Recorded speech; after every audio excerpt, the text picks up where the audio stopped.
Itangazo ryihutirwa rireba Abanyarwanda mwese mutuye mu gihugu cy'u Rwanda. Iri tangazo mwese nk'Abanyarwanda rirabareba. Itangazo ni irya WASAC, ikigo gishinzwe isuku n'isukura hano mu gihugu cy'u Rwanda.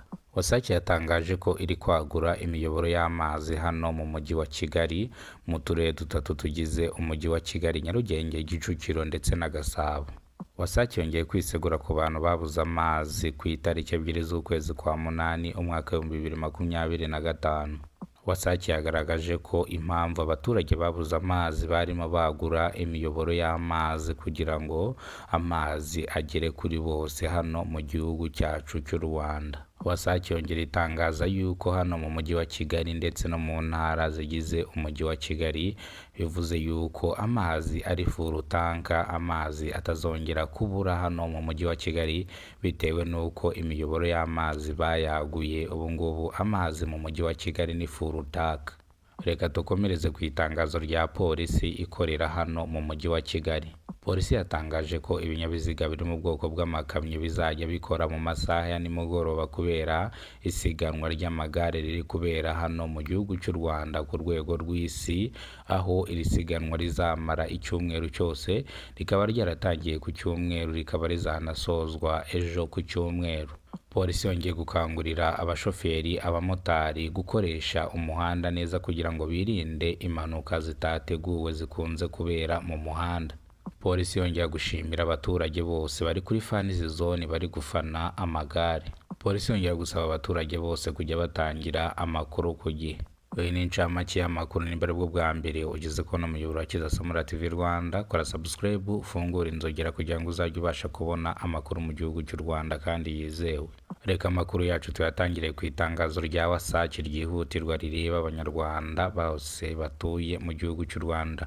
WASAC yatangaje ko amazi mu mujyi wa Kigali ubu ngubu ari furutanka, yongera kwisegura ku bantu babuze amazi ku itariki 2 z'ukwezi kwa munani bitewe nuko barimo bagura imiyoboro y'amazi kugira ngo amazi agere kuri benshi cyane.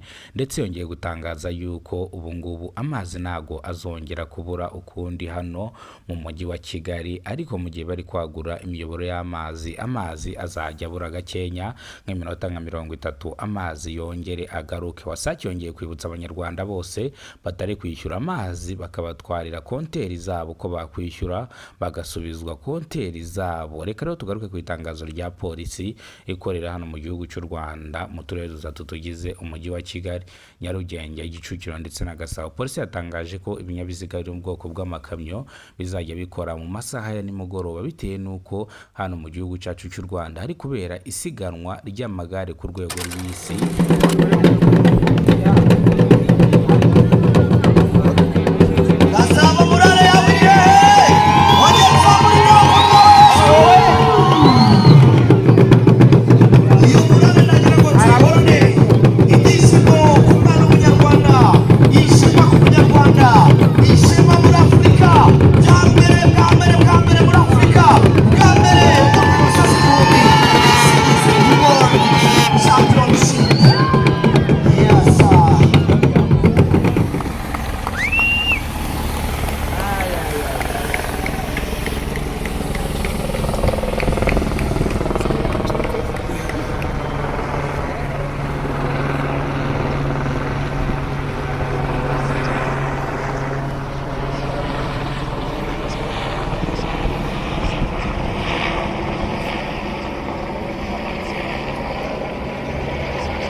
Murari